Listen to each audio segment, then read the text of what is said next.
Yes, my friends. Here are the best canned meats for a crisis and the 3 canned foods you should avoid, as they might let you down and make you sick. Yes, my friends, before we begin, I want to ask you something a bit unsettling. If the power went out tonight and didn't come back for 2 weeks, leaving us trapped in the dark, what protein would you actually be able to access? It's not what you think is sitting in the back of your pantry. It's the thing you're certain is there, the tested, sealed, and ready-to-use item, my friends. When most people honestly face this question, they realize the answer is either nothing or the wrong things. And the dangerous ones are the wrong things, because they create a false sense of security that vanishes precisely when you need it most. Here's the part no one warns you about. When a real crisis hits, fresh meat runs out within hours, not days. Trucks stop. Freezer sections empty. And protein, the one nutrient your body absolutely cannot do without, becomes the most in-demand item in any store that remains open. And those who make it through this moment unscathed are never the ones with the most canned goods, but those who have stocked the right canned goods in their homes in storage areas. Most people haven't done this. There are products on the shelves that seem fine at first glance, but are actually complete failures. Fillers that look like fuel, salt that contains absolutely nothing. Items that work well as everyday staples, but fall apart under the pressure of a real emergency. Today, we're fixing that. Friends, 5 canned meats that actually work when fresh food isn't available. The kind serious preppers keep coming back to, no matter what's being pushed on the market. And also 3 products that seemed like smart choices but are actually wrong. The ones that might seem right to you now, but will leave you hungry. Stay with me throughout the entire process. The third food you should avoid is one that will surprise almost everyone. Most people currently keep it on their shelves and think it's one of the good foods, my friends, but that's a misconception. Yes, my friends. Number 1 on our list is canned chicken. Here's something that bothers many people in the prepper community. When they hear it explicitly stated, they say canned chicken is one of the most strategically sound sources of protein for survival, and those who dismiss it invariably turn out to be less prepared than they think when things really go south. Not for the reasons you might expect, not because of price or shelf space, because of physiology, my friends. When stress hormones are chronically elevated, sleep is disrupted night after night, and physical demands become unpredictable and constant. If your body can't get enough protein from food, it starts breaking down muscle tissue. This isn't a fitness issue, it's a survival issue. My friends, muscle tissue is what allows you to move, work, lift weights, and function under constant pressure. Canned chicken puts an end to this breakdown. Clean protein, consistency, no fuss. What actually makes it quietly extraordinary is how well it blends into everything else.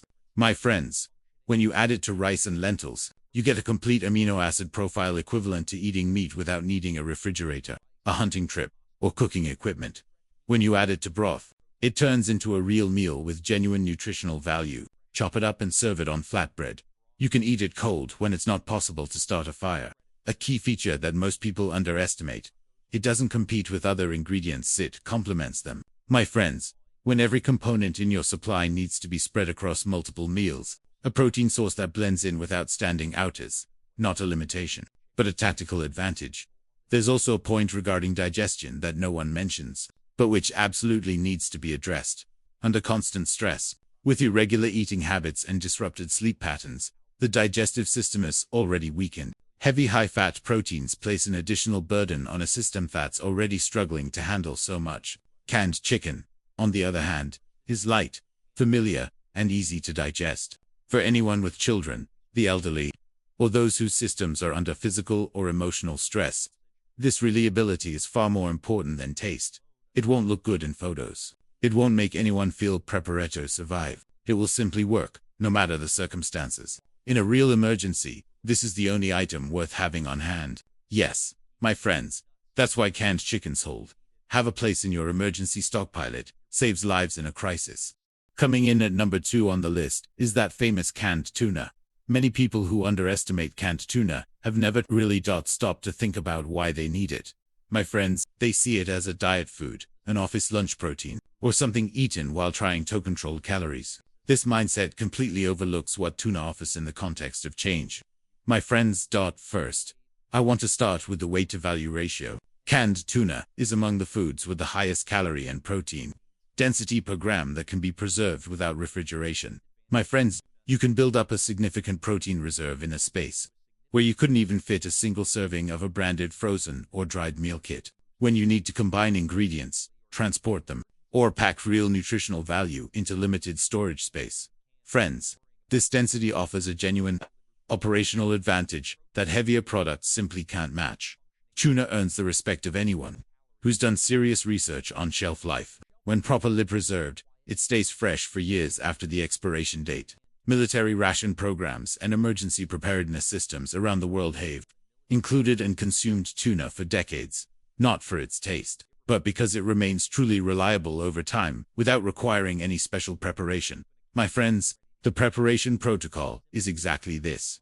Open the can and eat the meal. That's all there is to it. It really is that practical. There's also the cognitive performance aspect, which is a matter that deserves more serious consideration than most people realize. During prolonged emergencies, decision-making fatigue builds up rapidly. Sleep deprivation disrupts mental processing. Physical fatigue, meanwhile, makes everything even worse all at once. Omega-3 fatty acids actively support brain function and reduce systemic inflammation. In a situation where clear, fast, and accurate thinking is a survival factor, foods that support cognitive performance are strategic nutrition, not a health supplement, but a tactical precaution. Keep 2 different types of canned food on hand, friends. Canned tuna in water for low-sodium options and better hydration management. Canned tuna in olive oil for higher calorie density and as a second option to use this oil for cooking or adding to other dishes. The oil in canned tuna is no accident, it's a Regarding mercury, this concern is valid in the context of long-term daily consumption in normal daily life.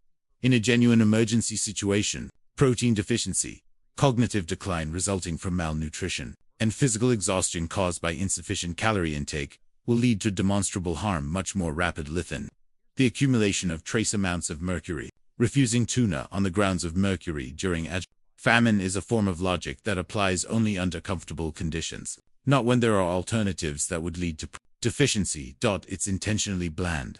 It works in the dark, in the cold, under pressure. That's its nature. Yes, friends, that's exactly why that canned tuna is essential. So, do you have any tuna in your stockpile or kitchen? My friend, let's meet in the comments. Yes, my friends. Third on my list is canned spam and canned meat. No one who has experienced a prolonged famine can ignore spam. This observation is so consistent that it's worth explicitly pointing out. Those who laugh at this are thinking from a position of comfort. They're operating from a world where stores restock their shelves overnight and protein shortages are something that happens elsewhere. If you take that comfort away, the math changes within hours. Here's what spam achieves that most canned protein products truly cannot. It provides 9 calories per gram, compared to 4 calories per gram for fat, carbohydrates, or protein. Under real emergency conditions such as high stress hormones, irregular meals, high physical activity, and an uncertain timeline, calorie density is the primary nutritional factor, not protein quality, not micronutrients. Raw calorie density. Spam provides both fat and protein in a dense, long shelf life block that allows you to remain functional for long periods without eating. When food is scarce, this efficiency has a direct survival value that less fatty proteins cannot provide.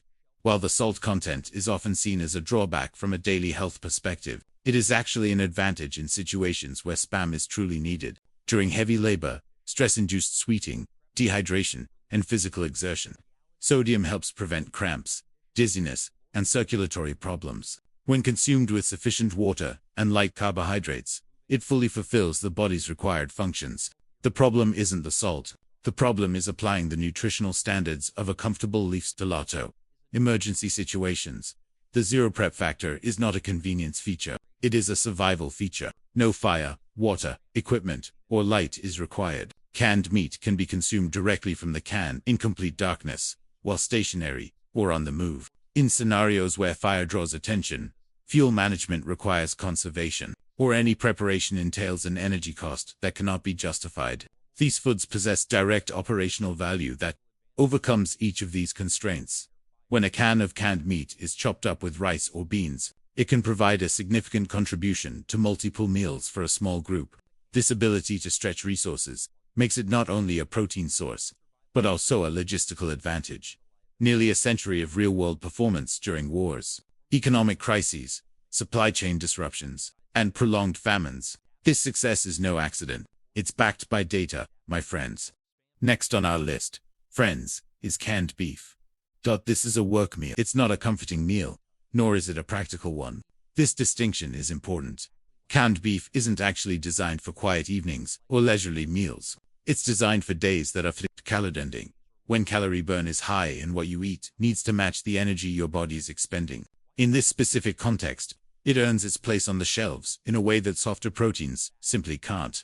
A single can provides a significant amount of fat, protein, and salt in a compact package. After a full day of physical labor, stress management, and maintaining concentration under demanding conditions, canned beef replenishes the energy your body has expended, not symbolically, but biochemically. Its calorie density is sufficient, not just to meet calorie needs, but to support genuine recovery. While the taste argument may seem like a matter of convenience, it is actually a performance factor. In prolonged urgency situations, morale collapses faster than physical strength, and does so silently. Without warning, unappetizing foods suppress appetite. Before true hunger has even subsided, people start eating less, not because food is scarce, but because they cannot sustain the motivation to consume foods that do not provide a sensory experience. The strong, familiar taste of canned beef actively counters this suppression, even when fatigue or anxiety would otherwise completely suppress appetite. It ensures that people continue to eat, in conditions where adequate calorie intake is a matter of survival. This mechanism real practical value.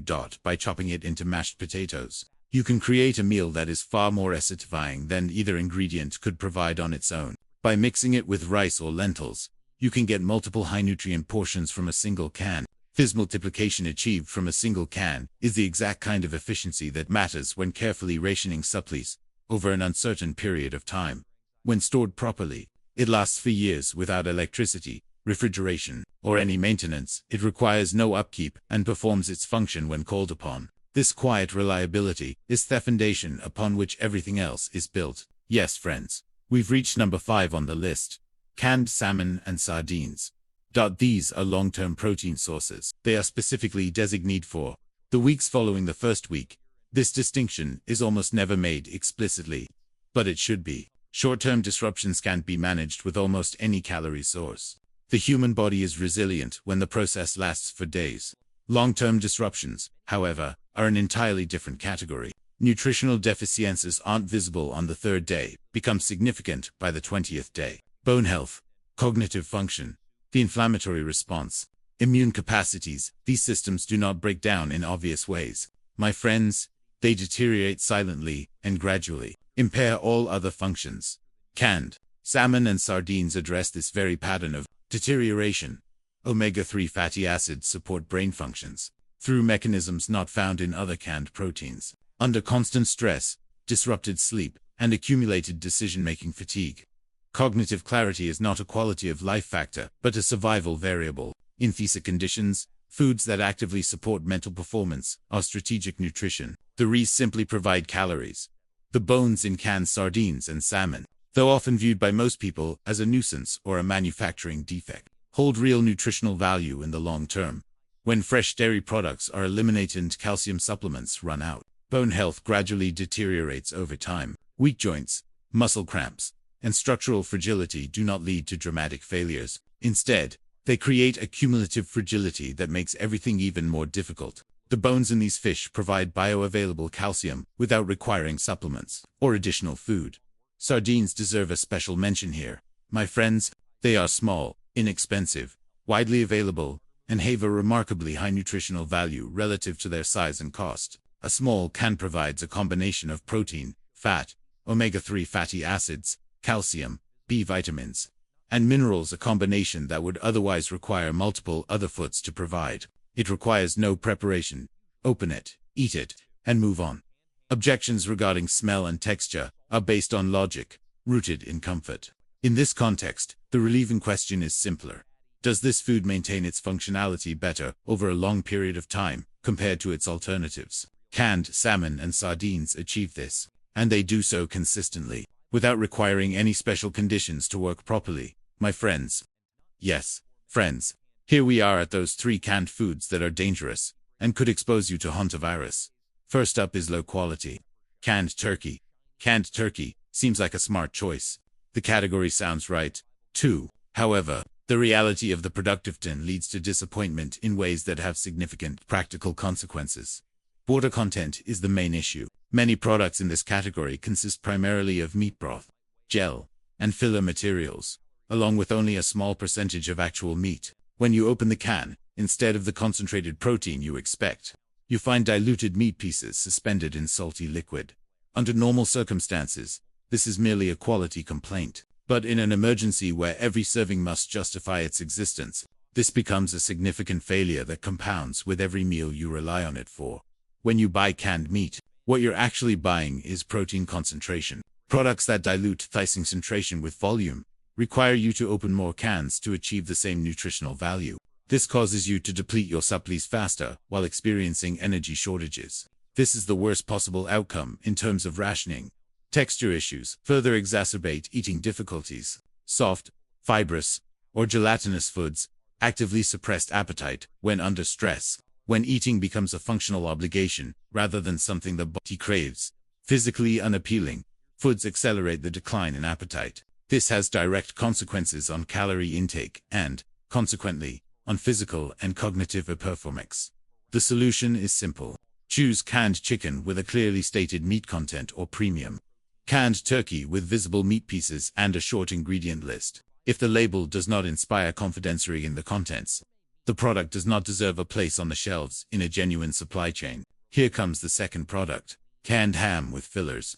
Be careful with this one, my friends. Read the ingredient list. The problem becomes immediately apparent.